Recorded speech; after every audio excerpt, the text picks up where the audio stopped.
Assalamu alaikum wa rahmatullahi wa barakatuhu. On today's episode, we have another Shiro, Arshia Wajid. And what I love about Arshia so much, and I look up to her and I admire her, is she embodies a leader practicing true vulnerability. In this show, she shares a very powerful tip of what took her 10 years to figure out. She's sharing that on this show. Imagine if you're starting right now, or you're in year 2, you're in year 1, you're in year 5, you can save 10 years by just hearing what Arshia says she wished she would have paid attention to at the start of her nonprofit journey. Arshia Wajid, founder of American Muslim Health Professionals, right now. Assalamu alaikum wa rahmatullahi wa barakatuh. Arshia, thanks for coming on the show. So good to see you again. Yeah, likewise, Tayyib. Walaikum assalam. Alhamdulillah, wa alaikum assalam.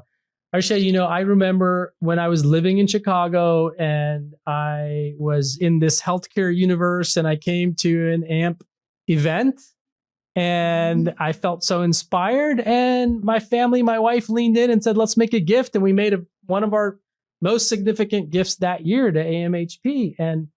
And so, really today though, I'll tell you, I don't often find Shiros like yourself who've made it this far. And what I would love for you to do today is tell that story. To inspire all the Shiros out there, the heroes too, who are thinking about making the world a better place. So tell all of us, what inspired you in the beginning? What was happening? What was happening in young Arshia's mind that turned into AMHP? What was that journey like? Sure. Happy to share the journey. So this is almost, 22 years ago that we're talking about. So this is back in 2003. And at that point, I had just completed my master's degree in public health and an MBA and a fellowship that I had done in hospital administration.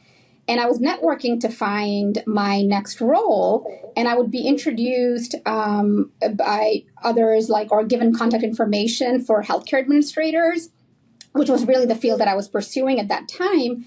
And practically everyone that I was introduced was non-Muslim.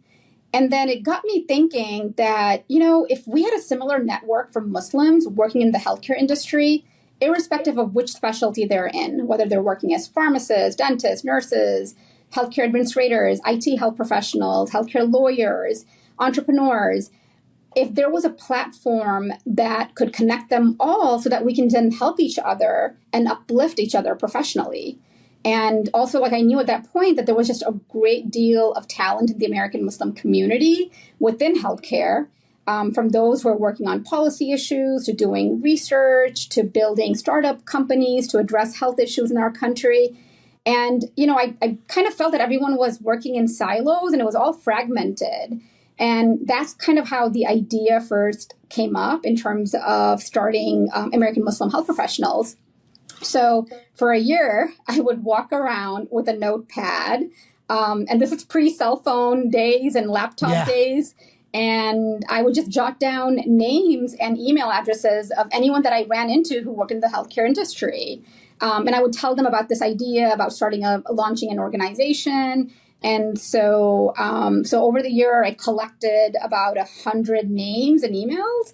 And then in May 2004, I launched a national listserv on Yahoo Groups, and that's where I added all these 100 names, if you will.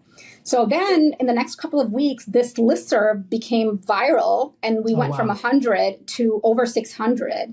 And back then, yes, 600 was considered viral. Of course, today it would be 6 million that we would need to fit that definition. And folks were introducing themselves, and they were really excited. They wanted to have an in-person meeting. So that was May 2004. So I recruited 2 friends to help me out because in September, there was an annual convention that Islamic Society of North America holds, ISNA. Right. And so figured that was the perfect time to have that in-person meeting. And reached out to the organizers' leadership at ISNA to see if we could get a room. and, kind of assumed that, about 20 individuals might show up. We had a standing room of over 75 health professionals from all over the country. And really what was so amazing and beautiful about this convening was just that it was so diverse. It was people from all different sectors of healthcare. And they all wanted to come together and they wanted to make a difference and make an impact. And so the next thing you know, and actually initially my goal was to actually start the organization 5 years later. It was actually initially to just build that listserv up. But, sometimes Allah has other plans and you kind of just go with the flow. And the next thing you know, we were working on a mission statement, establishing committees, getting a 501c3, organizing networking events. So that's kind of how it started. And two quick things I'll just mention about American Muslim health professionals. One is that it's a hybrid organization. It's a professional association where we do conferences, hold networking events to connect health professionals from different backgrounds so that they can leverage their skill set, their expertise to work on public health initiatives for society at large. And so besides professional development, our other two areas of programming are mental health and health policy and advocacy. And the second piece that I'll mention is that, ultimately what motivated me kind of has to do with the teachings of our faith, of Islam, about charitable giving and giving back. And we have our prophetic examples. And there's such a strong emphasis on giving back. And that kind of helped serve as the North Star, if you will, for me over the years. And ultimately the work that we're doing, hopefully that for AMP, that it is a form of worship and it is part of our faith to give back. No, thank you for sharing that. I run into people all the time and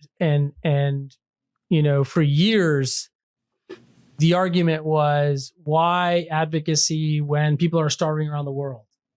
And, why can, donate to convening when people are starving around the world? And I would say, Arshia, to me, what inspired me the most is I came to know AMHP, and I'm not a health professional. I'm on the business side of health for years, and now on the nonprofit side, hair is definitely a need and an organization that's moving ahead of the market. So you walking around passionately putting names on a notepad. You get a Yahoo Groups listserv. I remember those listservs. I think my kids probably have no idea what a listserv is. Yes. I remember Google Groups, and then after that was it, right? Then the listserv turns into convening at ISNA. Do you feel like people wanted to meet and network because it just took off there? And then it sounds like you've made a jump today to leveraging the power of convening for health initiatives, for everyone, for advocacy, for policy, and things like that. So, how did it go from organizing and convening to policy? What was that like? Yeah, sure. So good question. So our work around health policy and advocacy really kind of stems from just the way our health system is designed.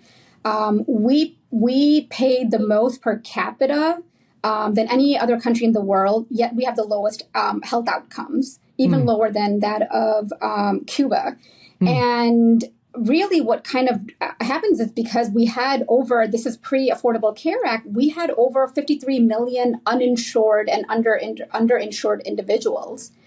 And related to that is that medical bills is the number one cause of bankruptcy in this country. Wow. So living in one of the richest countries in the world, and yet we cannot provide medications, and there are people who are unable to afford health insurance. And so that's when, we saw an opportunity when President Obama took office and he was pushing for health reform. There was an opportunity to really mobilize our member base to help push for that and advocate for that with their legislators. And really, it stems from this basic notion that healthcare is a human right and everyone needs to afford it and everyone should be able to have it.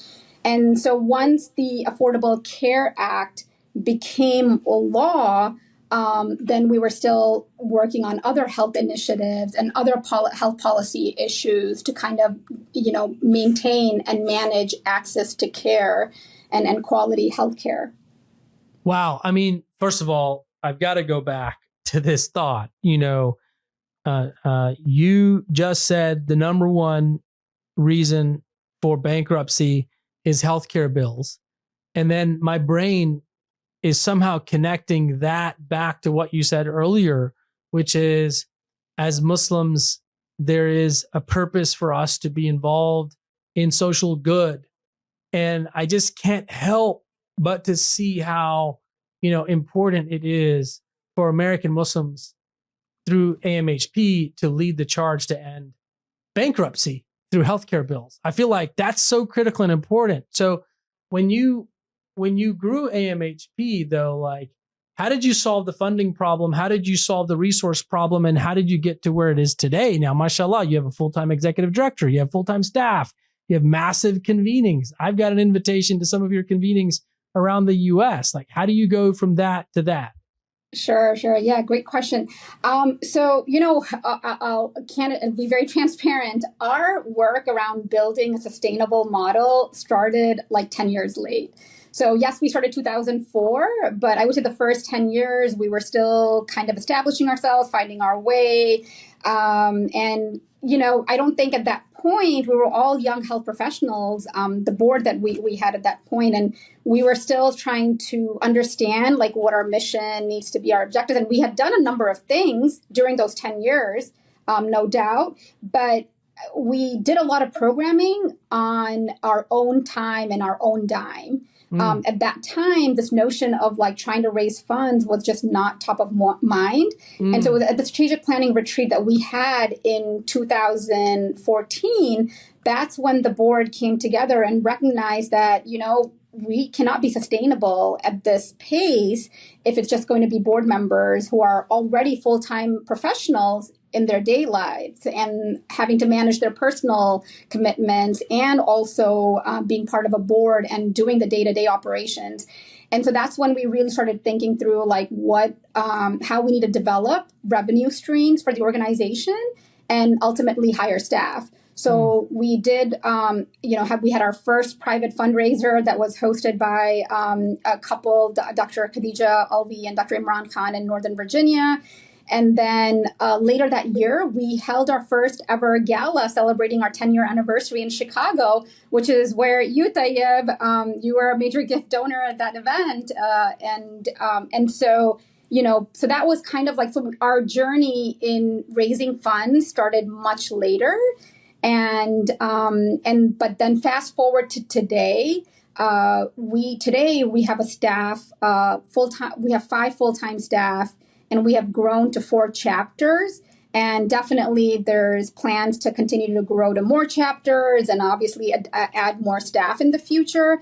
But it took us a while to get to where we are now. And now our next stage is also to like look into endowments and how do we actually create sustainability for AMP, because obviously it's just not our generation, but we want to build this institution for future generation as well. I will also say that I think another challenge that we faced was also, in terms of hiring staff, also took us time because, obviously, like as a nonprofit, our rates are not as competitive, which can be offered by more established nonprofit organizations. But we have definitely made a great deal of strides even around that, around salary and around building out benefits for our staff, from stipends around health insurance, technology, stipend, professional development, adding more holidays. So we are continuing to build on that, but there's still more opportunity for us to do more. Thank you for being vulnerable and sharing how it took a long time to embrace that we need to invest in capacity building.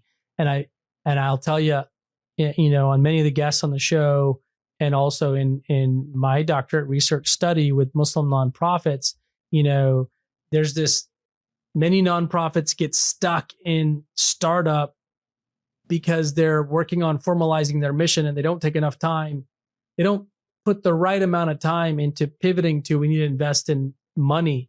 We need to invest in people and talent. And it sounds like you're saying when we made that decision in 2014, 2013, that we've got to go out there and invest in money. And then it sounds like right after that, you went to, we've got to invest in human talent, which as a good consequence, today you have 5 chapters, you said, I think, and today you have employees, you have an executive director, and now it's thinking ahead. How do we even grow this and make it more sustainable? So would you say then, looking back, and also to anybody else who's listening right now, that those investments in the money, investments in the people should be happening sooner than later?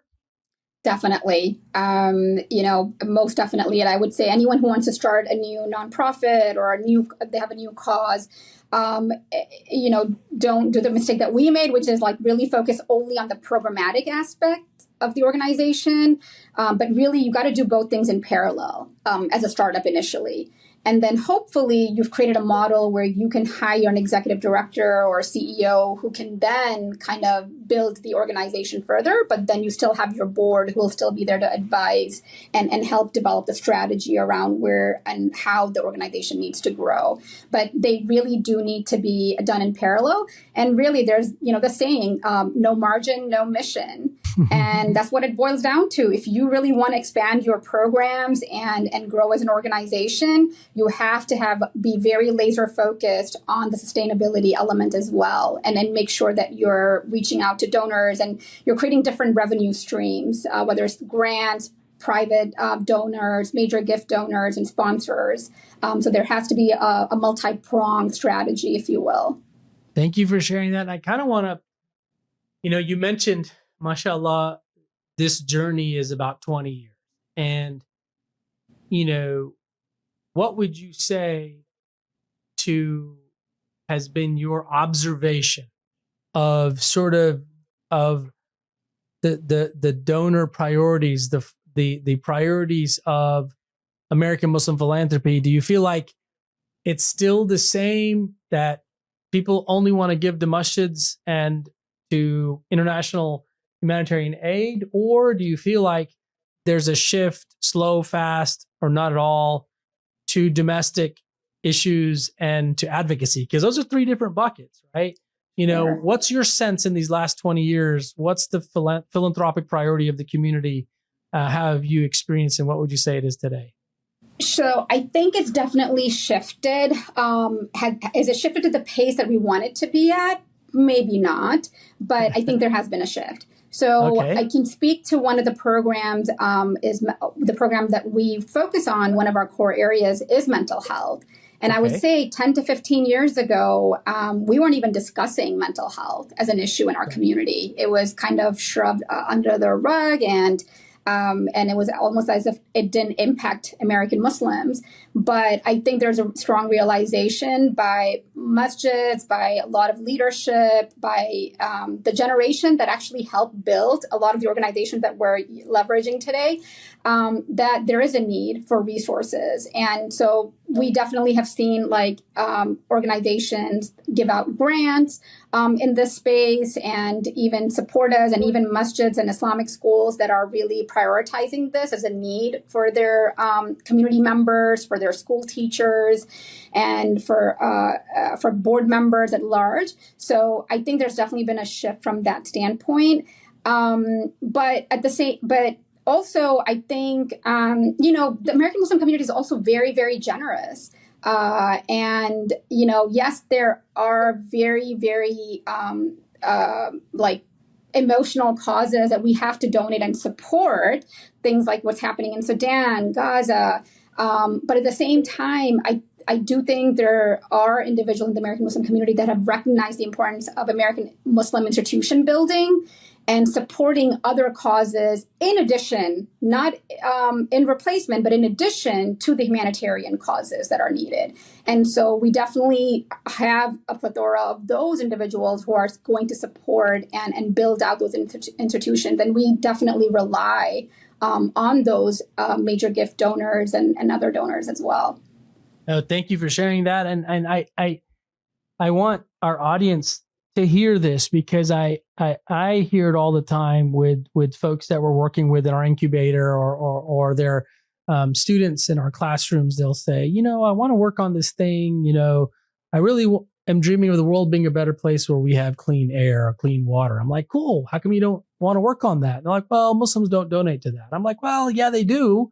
Just as you said, American Muslims donate over $4.3 billion a year. And within that, there's so many categories. High net worth individuals give to 7 organizations at a minimum. So we're talking about, and it's very refreshing to hear from you, Arshia, especially in your 20-year journey as an innovator, as a disruptor. I would say innovator in that you introduced something, you introduced an option for philanthropy that didn't exist much at the time.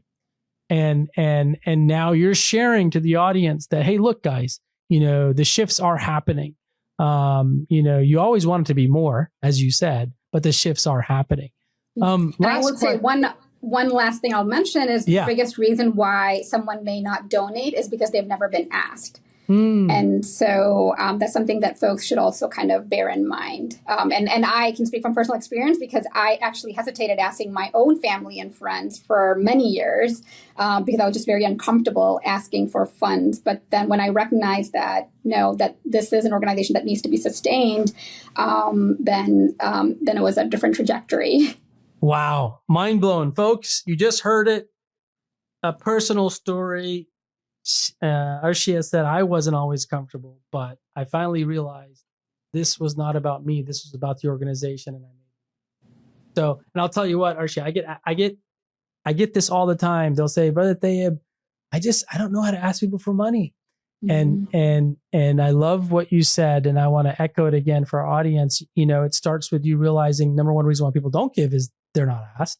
And then number two, you have to think to yourself, that this isn't me asking for money from someone. It's me inviting them to join the mission of the organization. And that's what's important. Arshia, thank you so much for sharing such powerful information. Thank you for being a Shiro, paving the way. I'm a dad of 4 daughters, and I want them to, inshallah, see and your story, hear your story, and lead as well, be disruptors and innovators of social good and lead to make the world a better place. Thank you so much. We'll have you on the show again to hear more about AMHP. Thank you for your time on this day. Jazakumullah khairan. Thank you so much for having me. Yes. Wa alaikum assalam.